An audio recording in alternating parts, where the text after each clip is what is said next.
Hey, hello, what's up, and welcome into this week's very special episode of the Geek Garage podcast. This is episode number 78. I am Ted, joined as always by show creator David. Say hello, David. Oh, you didn't introduce me as series regular? Oh, okay. Well, Uh, it's implied. but yes, hello, Ted. I'm doing fine. You didn't ask, but yes, thank you. You're I'm learning. doing That's great. progress. Yes, like I said, this is a very special episode. We're going to cover what is basically the crowning cinematic achievement in all of human history. So, yes, and that of course is the movie Snakes on a Plane. I can't even say that with a straight face. Oh my god. Yeah. uh, But how no, the hell did really, we we're come doing an up with episode the? of Snakes on a Plane. Yeah, how the hell did we come up with the idea to do this episode, Ted? Well, it all started back in 2000 and whenever this movie came out. It doesn't matter. And Of a young Ted went and saw this on opening night. course you did. That's a true story. But the I guess the genesis of this episode is I watched this with my girlfriend a couple of weeks ago, and sort of jokingly I was like, "Oh yeah, this is going to be a movie that David and I cover on the podcast." Ha ha ha! And then she called my bluff, so you know, I can't get G checked by my fucking girlfriend. We got to do this. Yeah, and then I politely told you and insinuated that you should tell her that only our Patreon donors are allowed to make episode suggestions. So, Well, but yet here David, we are. she lets me have sex with her, so she's getting this episode. You know what? That's fair. That's fair. I'll take one for the team. Shit. But yeah, Snakes on a Plane. This is in fact a movie. Yeah, it's. I got a lot of thoughts on it. I got a lot of thoughts on it. Yeah, me too, bro. Me too. Let's just let's go ahead and hit the music and get just right into the shit show. That is appropriate.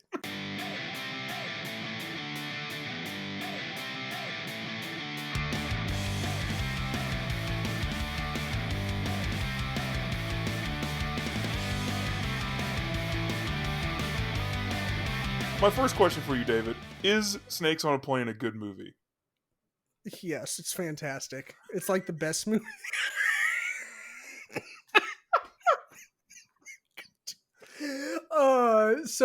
Yeah, it's a very loaded question, obviously, right? I mean, Right, because if you're gonna ask someone is a movie good, like you're gonna get multiple answers from multiple people, right. because it's art is It's subjective subjective. for sure.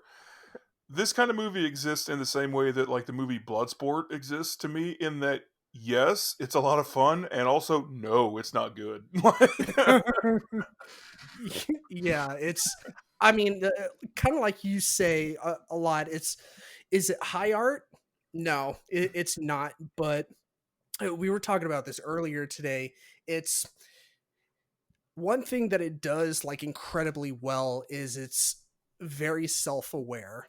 Like it knows what it is, right? Yeah, yeah, it's definitely it leans into the fact Yeah, that it's such an absurd premise. Like it is maybe the most ridiculous premise for a movie I've ever heard.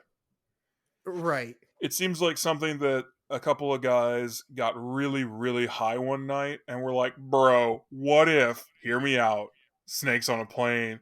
And then like the three other stoners he was hanging out with were just like, "Oh!" for like 5 minutes straight. Okay, so you want to know something really funny? Yeah, That's actually not far off from what actually happened. amazing. Replace weed with just drinks at a bar, and that's basically what happened. Like some writers like went out for drinks after work, and they were trying to outdo one another with the worst movie pitch of all time. And somebody And struck gold. right, yeah, just came up with this insane concept where there's a plane and there's snakes on it. Hmm. Yeah, and that's that, and thus this movie was born Yeah. somehow. I remember hearing about this movie. When did this come out, David? Like 2007? Yeah, that sounds right. Yeah, 2006, 2007, something like yeah, that. the mid aughts as they're called. I Uh-huh. remember hearing about this movie online, and this is kind of when, like, the internet obviously had been around and was a thing, but to me, it really started blowing up around this time. Hmm. This is when social media was kind of coming in. Like, you had MySpace, Yeah, my, this was definitely the MySpace days. right? Blogs were a big thing.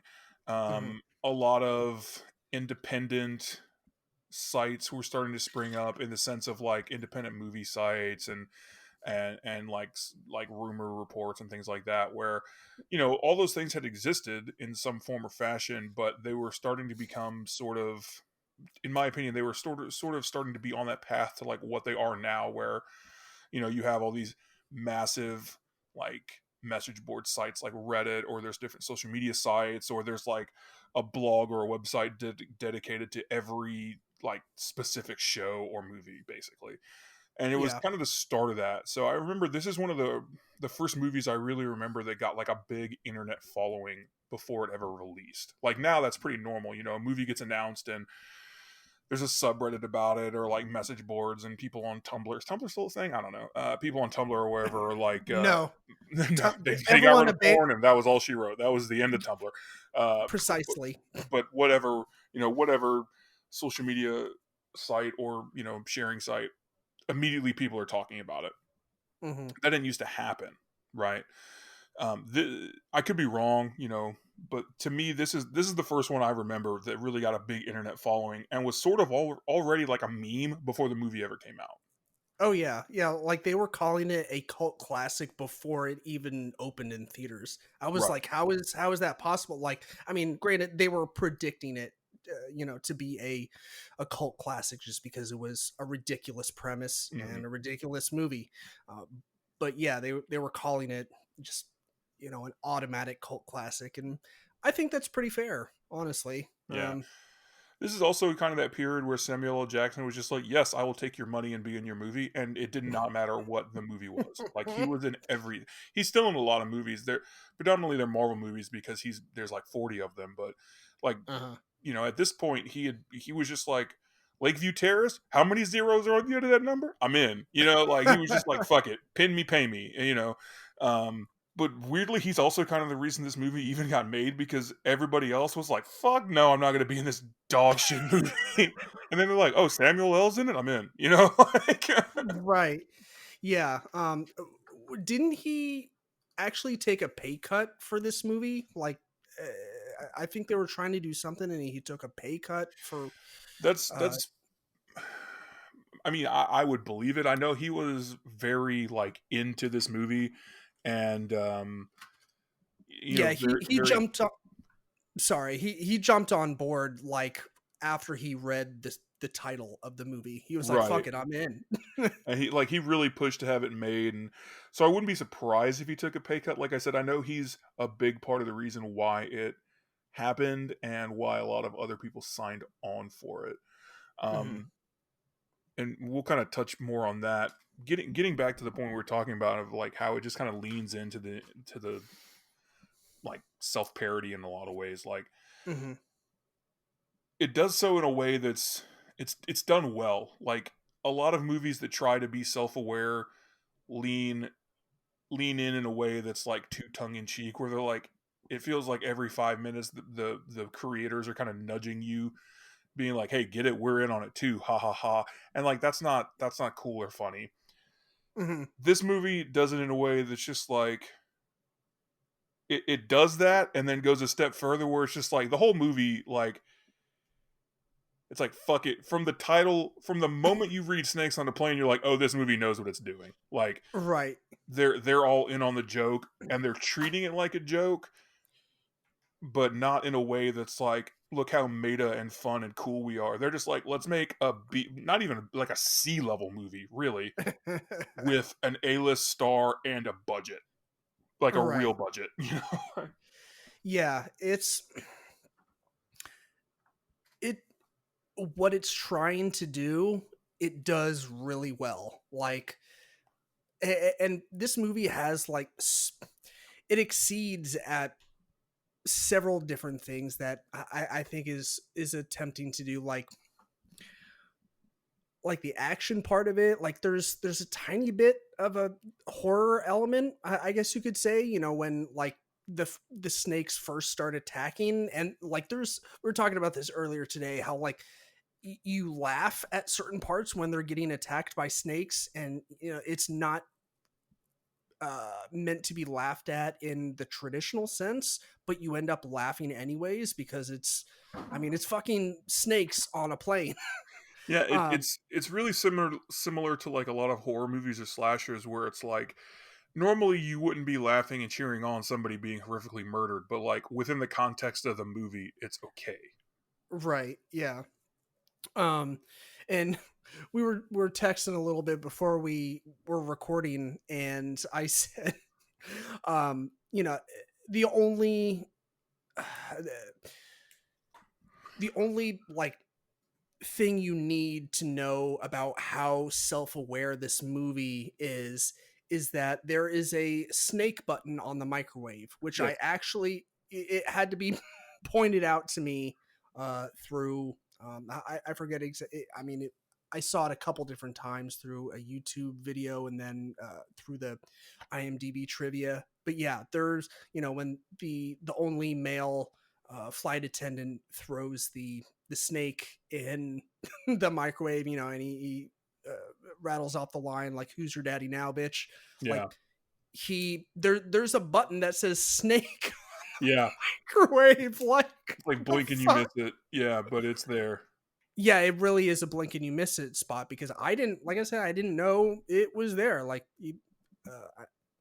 there's just a lot going on, obviously. Like, I mean, uh, when the snakes happen, like it is fucking balls to the wall action for like the Yeah. rest of the movie, right? Yeah, basically there's like a 5 or 10 minute clip at the beginning where it like sets everything up, and then pretty much from the time they get on the plane or shortly thereafter, it's just like, okay, let's go. And there's Yeah, not like there's a couple typical like breather scenes or whatever, but pretty much it's steady throughout the rest of the film where it's like insanity. yeah, right. And I think it's actually paced really well. Like it's you know, with that, like it's I don't know what the runtime is for this movie, but it's, you know, it's not exceedingly long. It's not super 106 short. minutes. Okay. Um, so yeah, it's I don't know. I think it's paced really well. There really to me isn't any slump in this movie where I'm just like, all right, how much more time we got? It's No, if anything, you're like, oh my god, how much more of this could they possibly have? right, yeah, And I say how much more could they possibly have, not in the sense of, like you mentioned, it's not in a way of like, oh god, I just want this movie to be over with. It's like, I don't know, like how much more creative can they be, I guess, with yeah, snakes on a plane, right? Like how much more could you possibly do? Snakes slither and bite and what else? They find ways. They yeah. find ways. Um this has some of the most gratuitous and stupid but funny and amazing like deaths because like I said, they really lean into the absurdity of it. They're like, Hmm. um, there's the couple that are joining the Mile High Club. That Yeah. like get attacked by snakes while they're having sex. Which is that a good way to go? Like that's something we need to talk about. Is that a good way to die, David? Um, I guess it depends on how agonizing the death is and how long it took from snake bite to death. If we're talking like under 60 seconds, sure, why not? Um, Did you finish though? That's the question. Like if you have a that snake bite, particularly like the woman has a snake bite on her nipple area, mhm, that's probably not fun. But like, would you right, finish if you get bit by a snake? Are you like, fuck, I'm gonna die? Gotta like you got. right. The snake pops out of the toilet and he's like, "I'm gonna let you finish."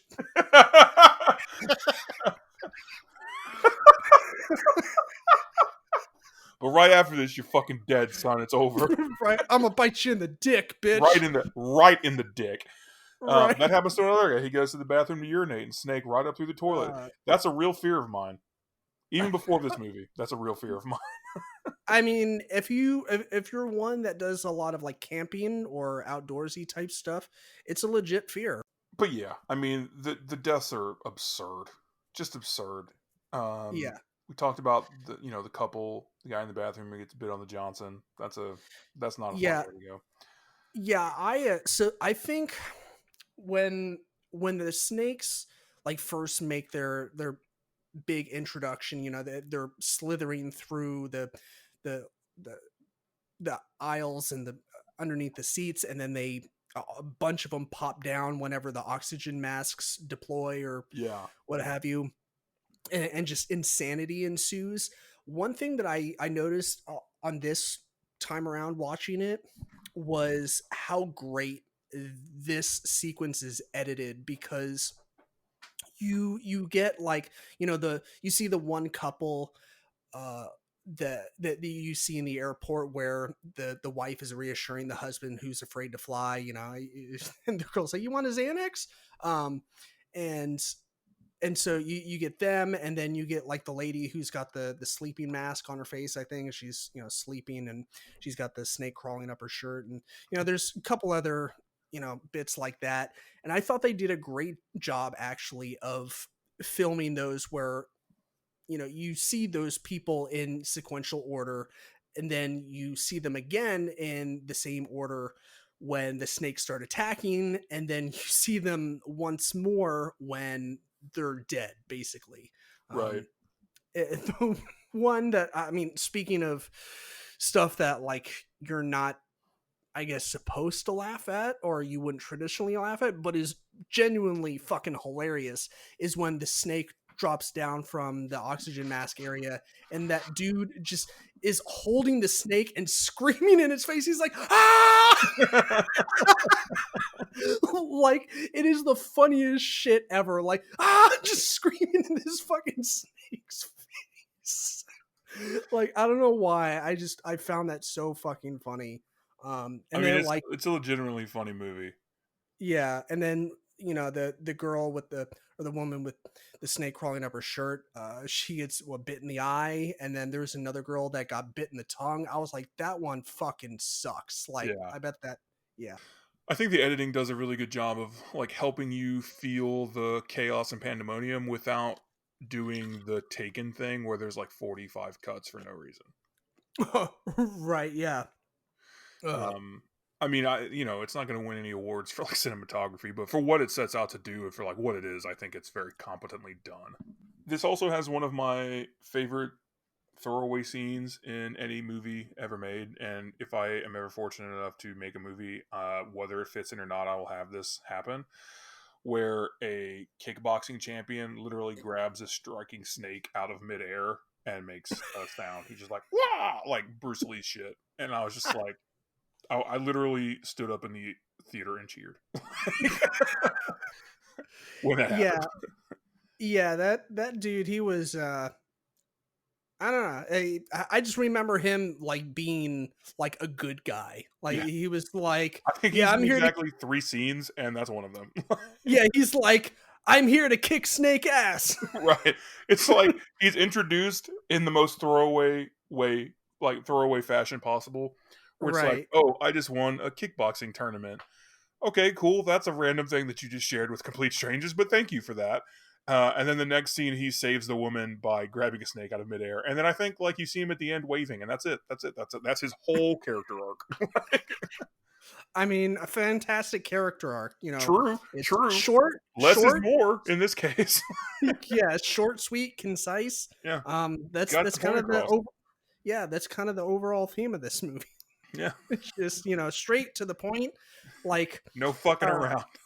yeah, and I mean, while we're on talking on the characters and the casting and whatnot, so one of my favorite things about this movie is, the they have to have a catalyst to set all this thing in motion, and it's this dude. He's a surfer, or like, I know he was like riding his dirt bike or some shit. I can't even remember. That's how like He's fucking like a beach pointless. bum, basically. Yeah, and so and he's the one at the beginning that witnesses this murder, and so these people are out to get him. I find it hilarious that this takes such an incredible backseat to everything else in the movie. Like I actually forgot this fucking dude existed in the movie. Like when he pops up in the third act, he's like, "Hi, I'm still here." You're like, oh fuck, it's that guy. Right. Oh my god, I remember him from the beginning of the movie.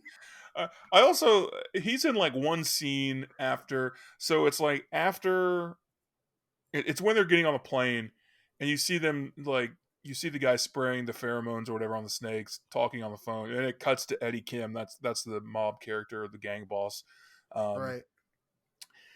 him saying like, okay, and the movie has one of those great like self-aware winks, and this one works. And normally I hate it when films do this, but this one works because it, like I said, the whole movie just leans into the insanity of it.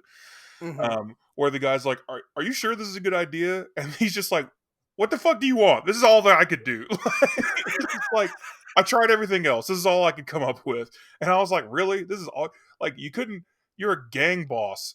Like, you couldn't buy a Stinger missile. You're killing everybody on the plane one way or the other. Like make it good at least. Right. Yeah. Another beat on the casting is I I don't know.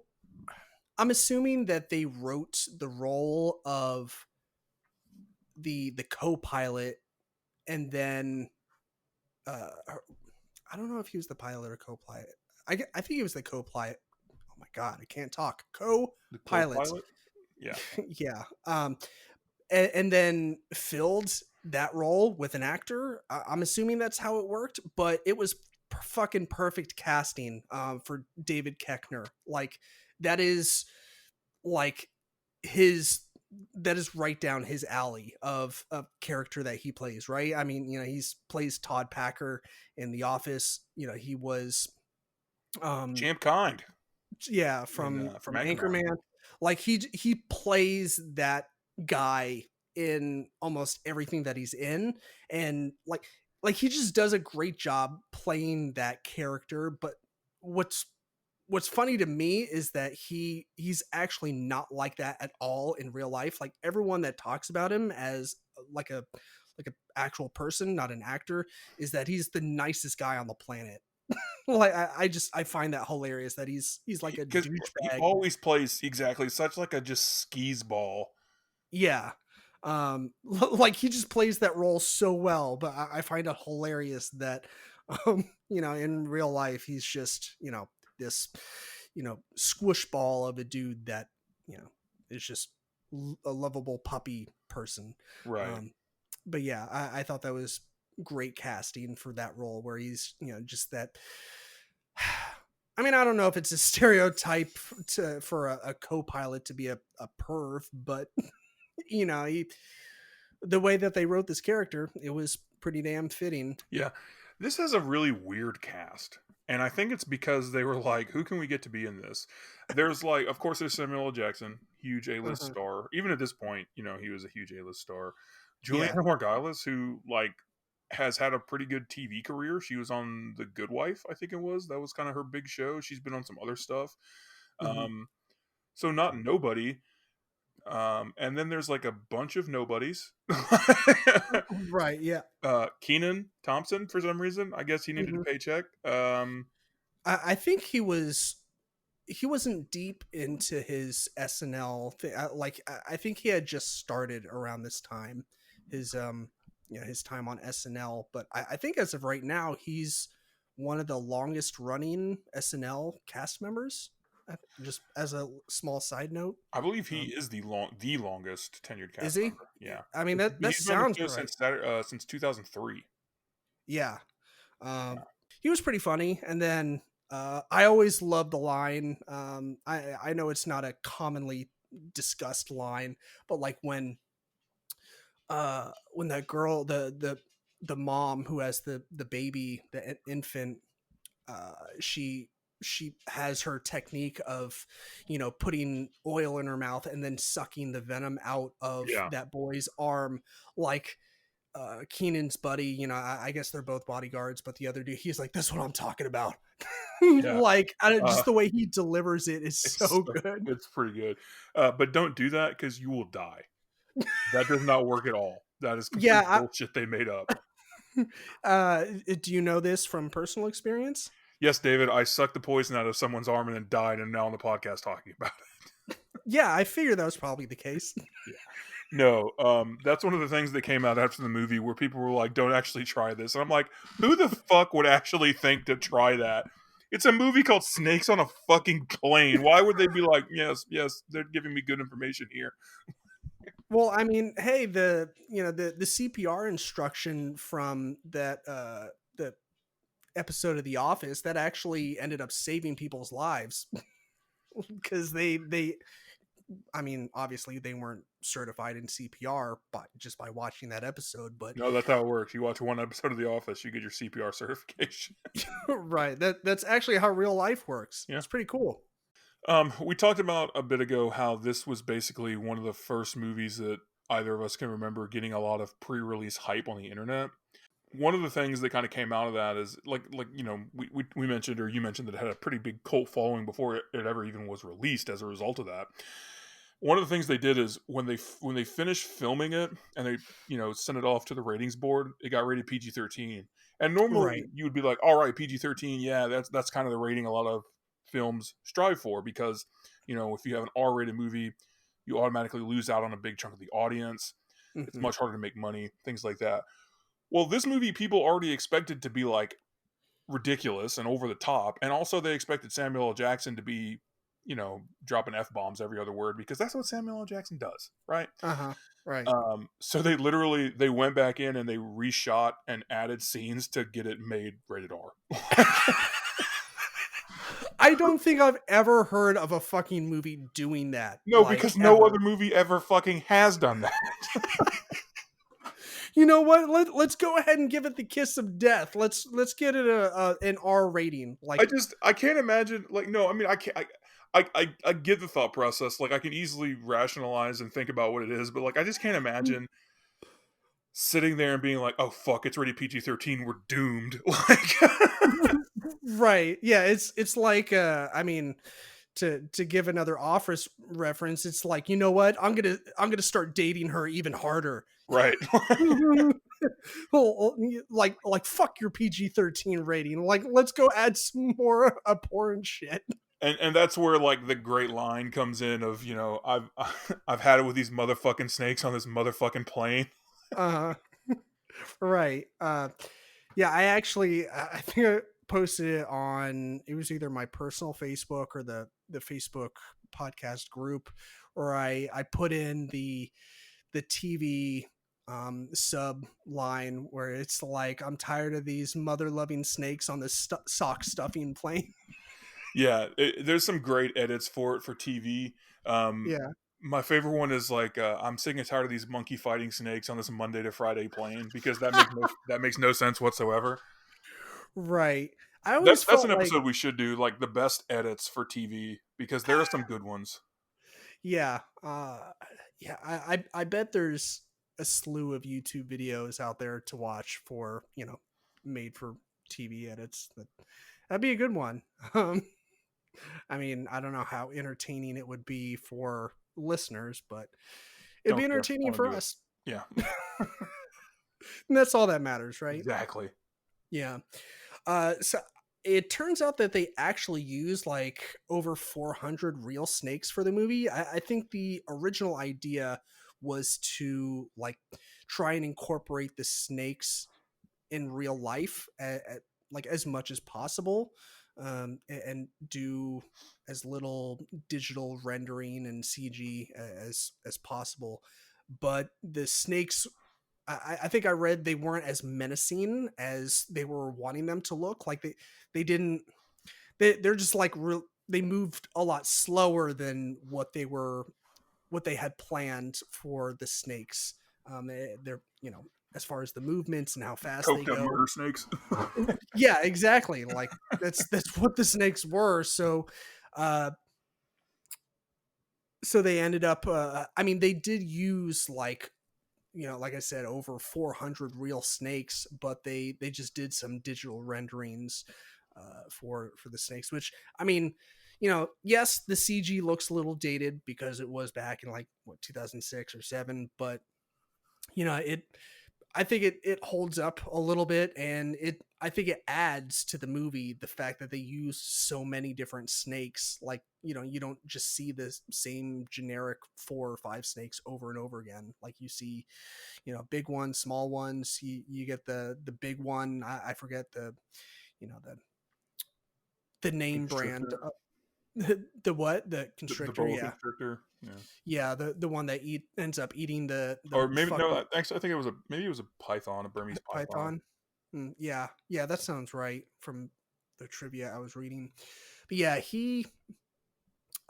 yeah, fuck that British guy, by the way. He definitely, if there was anyone on that plane that was gonna get eaten by a giant snake, I think he deserved it the most, right? Yeah, yeah. My girlfriend was not a fan of his after what he did to that poor little puppy. Mm-hmm.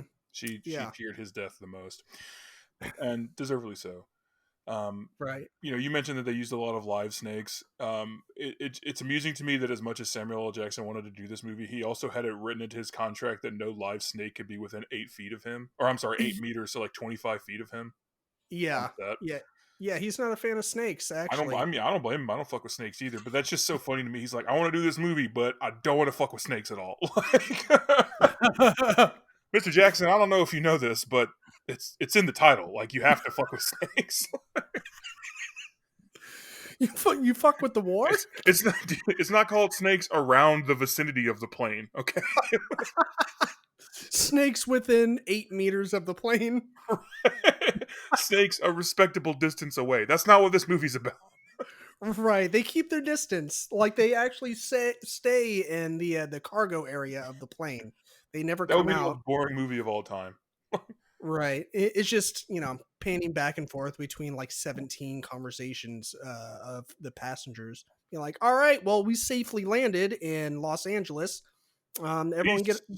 get the fuck off this plane. Yeah. We everything was fine.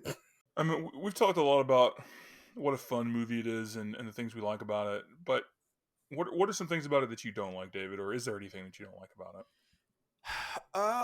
I'll say that it's the things that it either, in my opinion, doesn't do well, or the things that I don't like about it uh, are few and far between. It's we talked about this in the beginning. Like, is it a good movie? Like, Not really, but yes. no. uh, yes, but no, but yes. Uh, I don't know. Like, I talked about the CG a little bit, and it is a little dated. So, objectively speaking, an argument could be made like, oh, but that's just something that pretty much any movie falls victim to that uses some sort of CG in it. Like, technology evolves, and then 10 years later, better technology exists to create special effects, and the ones 10 years ago look dated. They did a decent job of getting you involved in like a lot of the passengers' lives in a very like kind of fleeting way, where you were you got to know them, and like the mom with the baby, and then like the two boys flying on their own. So you're introduced to like all these different passengers. um I guess it could have gone a little bit more in depth with some of them, but you know, uh, with the time, the runtime of the movie, like it doesn't have a long runtime, but if you end up going to that territory of trying to give some characters more backstory or getting more intimate with them, you run the risk of running into some pacing issues. So I Right. don't know. I don't know. Maybe that some a little bit more fleshed out characters. Even with the character, the main guy, or quote unquote main guy, that we run into at the very beginning, that sets this whole thing in motion. Just a little bit more involvement from him, I guess. uh, I said that it was funny that I just totally fucking forgot that he was a character in the movie. Right. But so maybe a little bit more involvement from him, which is kind of funny and coincidental, because his character in the movie, he wanted to be more involved, but Sam Jackson, he was like, sit your fucking ass down, like, if this whole plane goes down, or if we make it to LA safely but you're dead, this whole thing is for nothing. um which, I mean, is accurate, Accurate. but You know. yeah, I don't know, I felt like maybe they could have given him a little bit more to do. I don't know. What do you think? Is there anything about this movie that you took issue with? Um. There's a couple things. They're mostly trivial and they don't really ruin anything in the movie for me because this to me this is the type of movie that like you watch for enjoyment. Hmm. It's not high art, so like I'm not looking at it like I would look at like an art film or a more artsy film. I'm looking at it as just like this is like a popcorn movie to me. You know, I'm just watching it for shits and gigs, and it's stuff that like it doesn't really matter ultimately. I think some of the acting is bad, but Hmm. that's kind of part of the territory, right? Sure. The last snake that jumps out and bites the kid on his bulletproof vest, and Sam Jackson just like pulls out his Glock and shoots him. Mhm. Not it's actually a Yeah. Glock. It's some I don't think it is. It's some kind of pistol. He just pulls out and shoots him. That Yeah. doesn't make a lot of sense to me, at least in the way that it goes down. Like I think that's fine because that's typical like action movie fare, right? Yeah. But it's like immediately all the other police would have guns drawn and be like blasting Sam Jackson. Like that's it's just so I'm just like I don't know that kind of irritates me a little bit, but like it's fine because they play it off as a joke and the guy gets up and he's like it hurts like a son of a bitch, doesn't it? Hmm. Um, so it's just like little trivial shit, but I still really enjoy the movie for what it is. Like I said, I literally went to this movie opening night, Hmm. so Yeah, yeah. I actually didn't see this movie in theaters. Like, I just waited until it came out on DVD and poser. rented it from like ye old Blockbuster or Hollywood Video, something like that, um, because that was a thing back then. Back in my That day. right, back in my day, we had things like Blockbuster and MySpace and LiveJournal and GeoCities. There's still like I don't know if it's a Blockbuster or Hollywood Video, but one of those there's one of them that still has one store and you can rent it out as an Airbnb now. Okay.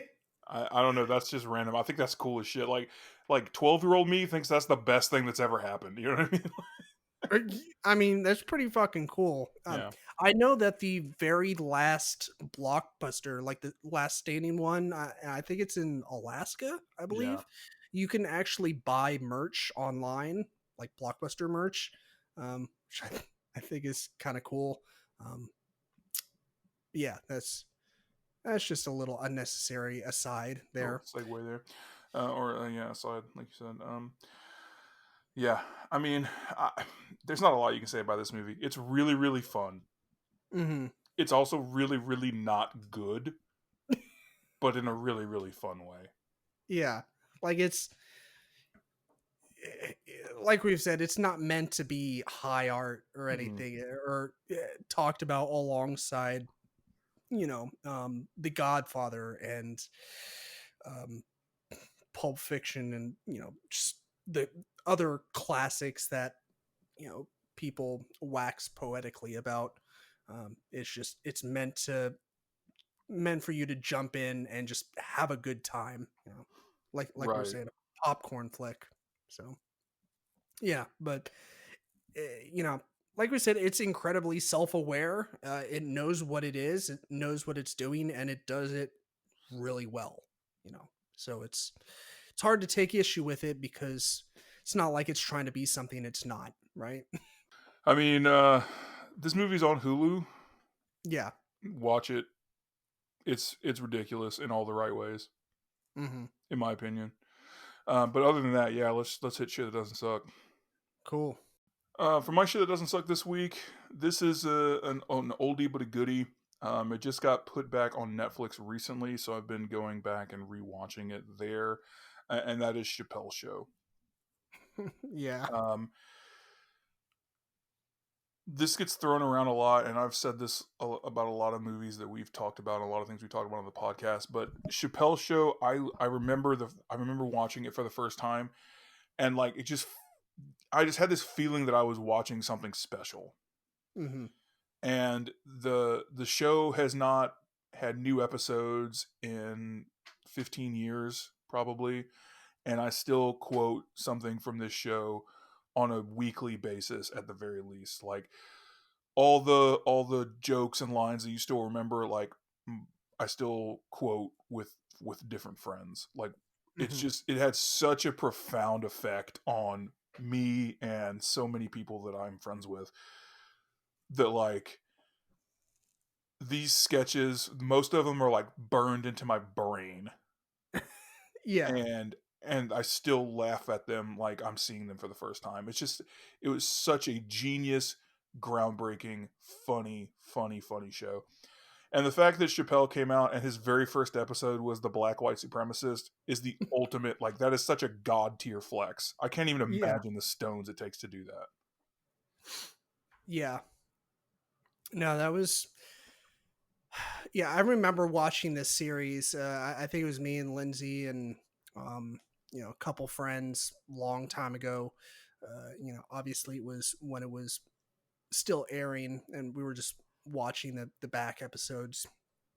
And I pretty much thought the same thing. Like, I was like, I feel like this is one of those shows that's going to be called ahead of its time at some point in time later on in the future, where there's just something special about it. Um, so yeah, great pick. And yeah, I was super excited that they put it on both Netflix and HBO Max. Like, I thought that was insanity, like to have it go on both. Um, so yeah, it's cool that people have their choice of viewing it, different platforms. So yeah. Um, but my shit that doesn't suck, I'm actually going to do something a little different. Typically for shit that doesn't suck, we don't strictly do movies all the time, but typically it's movies. But yeah, I'm going to do a music disc, a album, if you will. And that's from Fallout Boy. It was actually their first LP. Um, Take This to Your Grave. I ended up first. It started with me posting the music video for Saturday, which is one of the tracks on that album. I posted it on the Facebook group today.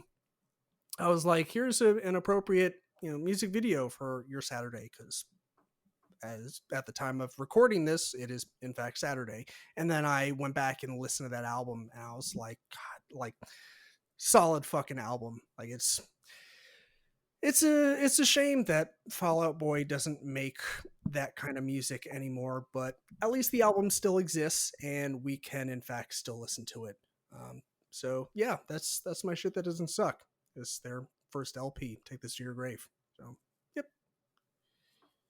If Ted, if you don't have any final thoughts on anything, I guess we can sign off this bitch.